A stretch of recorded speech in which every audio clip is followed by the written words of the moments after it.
എടാ, അക്വാലൂമിൽ നമ്മൾ complaint create ചെയ്യില്ലേ, അതെങ്ങനെ ബൾക്കായിട്ട് ചെയ്യാമെന്നാണ്. അതിൻ്റെ ഒരു എക്സ്റ്റൻഷനാണ് ഇന്ന് പരിചയപ്പെടുത്തുന്നത്. ഒരു ടെംപ്ലേറ്റ് ഉണ്ടാവും ഇതുപോലെ, ഈ അക്വാലൂം ടെംപ്ലേറ്റ് എന്ന് പറഞ്ഞിട്ട്. ഇതിലെന്ത് ചെയ്യുക, ഈ കോളത്തിൽ നമ്മൾ ഡേറ്റ് എൻ്റർ ചെയ്യുക, ഏതാണോ കംപ്ലയിൻ്റ് ഡേറ്റ് അത്.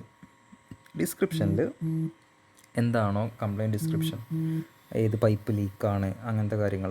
പിന്നെ ഒരു കാര്യം പ്രത്യേകം ശ്രദ്ധിക്കണം, അതിൻ്റെ കൂടെ സിമെൻറ്റ് റീസ്റ്റോറേഷൻ ഉണ്ടെങ്കിൽ, കോൺക്രീറ്റ് റീസ്റ്റോറേഷൻ ഉണ്ടെങ്കിൽ CC എന്ന് കൂടെ ഇതേ ഫോർമാറ്റിൽ കൊടുക്കണം. പിന്നെ ലാൻഡ്മാർക്ക്, എവിടെയാണോ ലാൻഡ്മാർക്ക് അത് പ്രോപ്പറായി കൊടുക്കുക. HCDC ആണെങ്കിൽ കൺസ്യൂമർ നമ്പർ കൊടുക്കുക. പിന്നെ ഈ വർക്ക് നെയിം എന്ന് പറഞ്ഞാൽ എന്താണെന്ന് വെച്ചാൽ അത് അതിൻ്റെ സ്കീമാണ് ആക്ച്വലി. ഓക്കെ, ഓരോ സ്കീമിന് ഞാനിവിടെ ഒരു നമ്പർ വെച്ച് അസൈൻ ചെയ്തിട്ടുണ്ട്. ഇപ്പോൾ കൂട്ടിലങ്ങാടി സ്കീമിൽ വിടുന്നതാണെങ്കിൽ വർക്ക് നെയിം 1 എന്ന് കൊടുക്കുക. അങ്ങനെ ആ ഒരു ഓർഡറിൽ ഇവിടെ സ്കീം നെയിമും എൻ്റർ ചെയ്യുക. ഡേറ്റ് എന്ത് ചെയ്യുക, പ്രോപ്പറായിട്ട് ഏതാണോ ഡേറ്റ് അത് കൊടുക്കുക. ഓക്കെ, എന്നിട്ട് ഈ ഡേറ്റും ഇതിലിപ്പോൾ നോക്കിയാൽ നിങ്ങൾക്ക് കാണാം 34 കംപ്ലയിൻസ് ഉണ്ട് ഇവിടെ നമുക്ക് ചെയ്യാൻ വേണ്ടിയിട്ട്. അത് സ്കീം വൈസിൽ, അതായത് ഇതേ ഒരു ഫോർമാറ്റിൽ നമ്മൾ എന്ത് ചെയ്യുക, ആദ്യം ഈ എക്സൽ ഷീറ്റിൽ ഫില്ല് ചെയ്യുക. എന്നിട്ടത് പ്രോപ്പറായിട്ട് സേവ് ചെയ്യുക. അതായത് 29-ാം തീയതിയാണ് നിങ്ങൾ അടിക്കുന്നതെന്നുണ്ടെങ്കിൽ ജസ്റ്റ് എന്ത് ചെയ്യുക, അത് ആ ഡേറ്റിൻ്റെ പേരിലോ എങ്ങനെയും സേവ് ചെയ്യുക. എന്നിട്ട് അക്വാലൂമിൽ ഈ സെക്ഷനിലെത്തുക, രജിസ്റ്റർ കംപ്ലയിൻസ് എന്നുള്ള.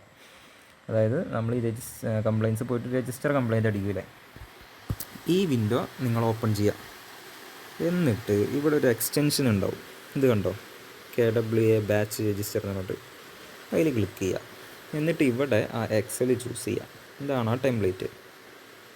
ഇത് ജസ്റ്റ് ചൂസ് ചെയ്തിട്ട് ഓപ്പൺ കൊടുക്കുക. ഇപ്പോൾ നിങ്ങൾ കണ്ടോ 34 കംപ്ലയിൻ്റ് അവിടെ ലോഡായി.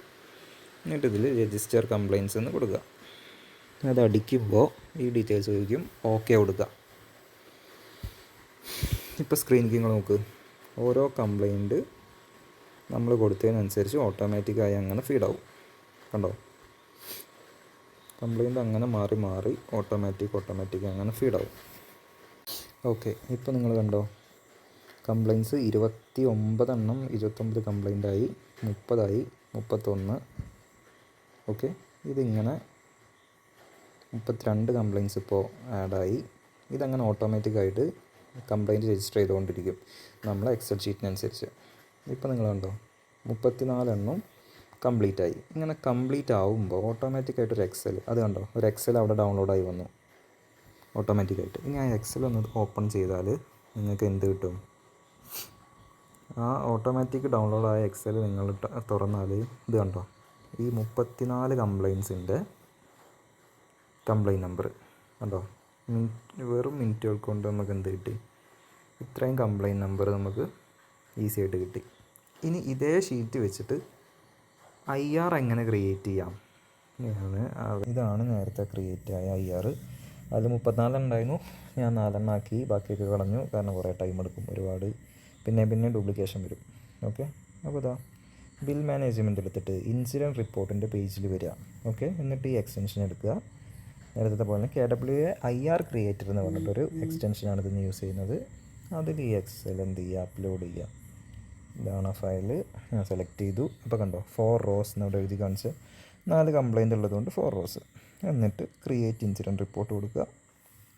AMC മോഹൻകുമാർ എന്തൊക്കെ അല്ലേന്ന് ചോദിക്കും, ഓക്കെ അടിക്കുക. ജസ്റ്റ് ഓക്കെ കൊടുത്തിട്ട് മാറിയിരിക്കുക. അപ്പോൾ കണ്ടോ ഓട്ടോമാറ്റിക്കായിട്ട് ആ സൈറ്റ് എന്ത് ചെയ്യും, പോപ്പുലേറ്റ് ചെയ്യും. ഈ നമ്മൾ എക്സലിലെ ഡാറ്റ വെച്ചിട്ട് അതിനെ പോപ്പുലേറ്റ് ചെയ്യും. അപ്പോൾ കണ്ടോ ഓട്ടോമാറ്റിക്കായിട്ട് പ്രോഗ്രസ് താഴെ നമുക്ക് കാണാം, സെക്കൻഡ് IR ഇട്ടു. ഓക്കെ, ഇങ്ങനെ നമ്മൾ എത്ര കംപ്ലയിൻസ് ആണോ നമ്മൾ എക്സലിൽ കൊടുത്തത്, ആ എല്ലാ കംപ്ലയിൻറ്റും ഒറ്റ ക്ലിക്കിൽ നമുക്ക് എന്ത് ചെയ്യാം, IR ആയിട്ട് ക്രിയേറ്റ് ചെയ്യാം. ഓക്കെ, എന്നിട്ട് ഈ ഓട്ടോമാറ്റിക്കായി ഡൗൺലോഡായി വരുന്ന റിസൾട്ട് എക്സൽ നമ്മൾ എടുത്താൽ കണ്ടോ, ഇതിൽ ഒരു IR നമ്പർ എന്നുള്ള കോളം കൂടെ ക്രിയേറ്റ് ആയി. ഇവിടെ കണ്ടോ Fൽ ഇങ്ങനെ 4 IR ക്രിയേറ്റ് ആയി. ഓക്കെ, ഇതുപോലെ നമുക്ക് പെട്ടെന്ന് IR ക്രിയേറ്റ് ചെയ്യാം. അതിന് കറസ്പോണ്ടിങ് ആയ കംപ്ലയിൻറ്റ് നമ്പർ ഉണ്ട്, IR നമ്പർ വന്നു. ഇനി നിങ്ങൾക്ക് എന്ത് ചെയ്യാൻ അറിയോ, കംപ്ലയിൻറ്റ് രജിസ്റ്ററിന് എഴുതുന്നതിൻ്റെ മുന്നേ ഈ പ്രോസസ്സ് എല്ലാം കഴിഞ്ഞിട്ട് കംപ്ലയിൻറ്റ് രജിസ്റ്റർ എഴുതാം. അങ്ങനെ ആകുമ്പോൾ നിങ്ങൾക്ക് കംപ്ലയിൻറ്റ് നമ്പർ കിട്ടും, IR നമ്പറും ഡിസ്ക്രിപ്ഷനും എല്ലാം കിട്ടും. ഓക്കെ, എന്നിട്ട് ഇത് പ്രോപ്പറായിട്ട് ഒരു പേര് കൊടുത്തിട്ട് ഒരു സേഫർ ലൊക്കേഷനിൽ എന്ത് ചെയ്യുക, സേവ് ചെയ്ത് വെക്കുക. അന്നത്തെ ഡേറ്റോ എന്തെങ്കിലും ഒരു യൂണീക്ക് നെയിം അതിന് കൊടുക്കുക. ഓക്കെ, അത്രയേ ഉള്ളൂ.